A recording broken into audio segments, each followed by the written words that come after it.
Today we will be discussing a very important topic connected to the tongue.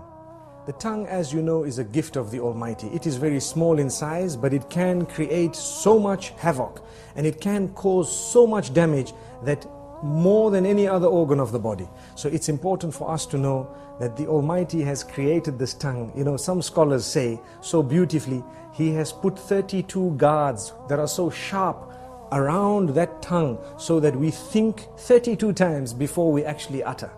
And it's amazing how the tongue is so small, it moves 1,001 times in a minute up and down, and yet it does not get cut by these sharp knives around. This is the gift of the Almighty. So consider it a gift. Use it as a gift. And the reason we say this is to concentrate more on a specific department of the use of the tongue, and that is when it comes to those we mix with, beginning or starting with our wives, our husbands, our family members, our relatives, and then those we interact with, our friends and so on. What we should know is that the tongue has several different uses. One of them is to taste food, one of them is to speak, and there are so many other uses of the tongue that are there. Some we may know, some we may not know. It's amazing. However, remember, your respect as an individual is very closely connected to how you use the tongue. This is why the Messenger Muhammad, peace be upon him, says, every morning all the organs of the body call out to the tongue and say, fear the Almighty regarding all of us. It is through you that we are known, so be careful what you say. Amazing. Which means I have hands, I have legs, I have a brain, I have eyes, my whole body, my entire image, my identification. I am known as a good or a bad person based primarily on how I use my tongue. Have we ever thought of that?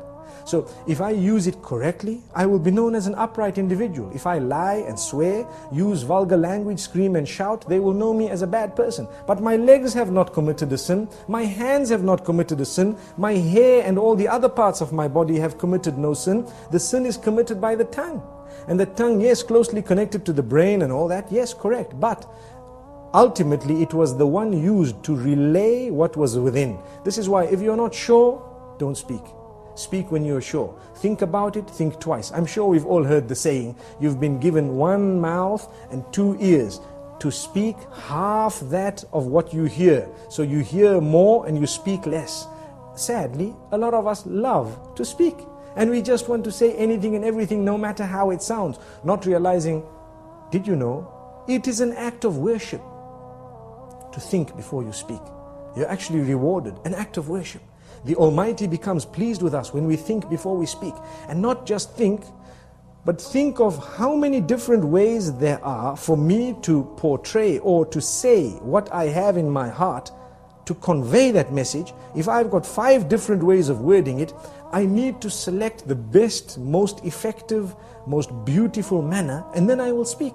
And if I speak using that best and most effective manner, I will automatically be able to please my Maker, and I will definitely cause or create lots of harmony and peace in my surroundings. So very importantly, let's use the tongue correctly. Number 1. Number 2 is not only the selection of words, the tone as well.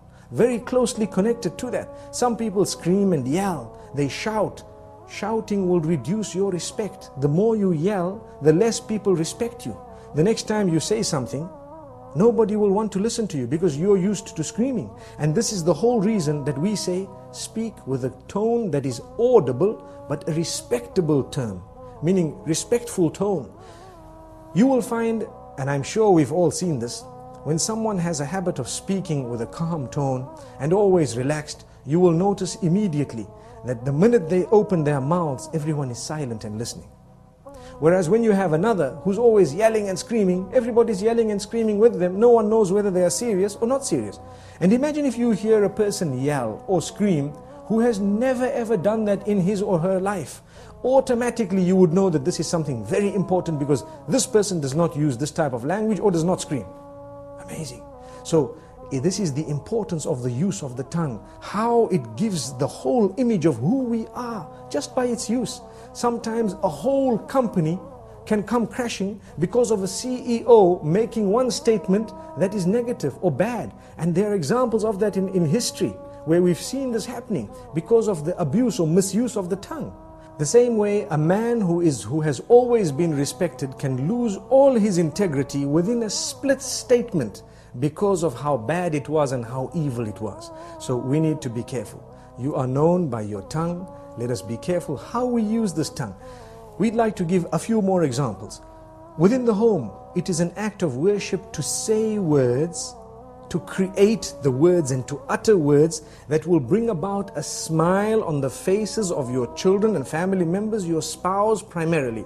Did you know that it is actually an act of worship to come home and utter words of goodness, sweet words, beautiful words, make people feel appreciated, make them feel wanted, make them feel the bond? And it is the tongue that makes us really connect to one another. And this is why we say it is an act of worship. So many people do not realize it's a charity to say a good word. A good word is a beautiful charity. We come home, we're silent. Being silent is something that's not good, especially when it comes to those who are waiting for you to say something of your own family. A good word. Yes, when there is a problem, you might want to remain silent for a moment. If you think that that is the best way of solving the problem for now, you might want to speak a little bit later. But even when you choose to speak, say the best words. This is from the messenger, may peace be upon him. And we always tell people charity begins at home. Sometimes we are very careful of our tongues outside the door. Whereas when it comes to in the home, those who work for us, those who live with us, those who are the closest to us in terms of family and so on, they are so worried of us opening our mouths because every other word is a swear word. Every other word is a lie. Every other word is a word which is derogatory, defaming, which is disrespectful, which causes hurt and harm. Why should we do that? A good Muslim will never utter words that are hurtful to others. There is no need to do that. Even if you disagree, if you disagree with someone, you do not need to utter words that are hurtful to them, belittling them, making them feel like they are not worth it. Sometimes maybe the good statement from your mouth might actually make them change their minds and come on to what you had because you were so good. You came forward so beautifully. This is the religion. This is what we have been taught. Now let's ask ourselves, do we as Muslims really follow these teachings? We call ourselves Muslims. A lot of the times we swear so much that even those who are not Muslim are embarrassed. And it gives the wrong image of the teachings of the beloved messenger. May peace be upon him, and may the peace be upon all the other messengers. We shouldn't be doing this because we have the responsibility of portraying the correct image of the teachings of the Almighty. And these teachings primarily begin with a good tongue. The messenger, when he was sworn, he did not swear back. He never swore back. The swear words never came out of his mouth. He says, a true believer is not he who is vulgar, is not he who speaks hurtful statements, is not he who lies, is not he who utters words that are hurtful to people, words that are incorrect, unjust. So we need to learn from this.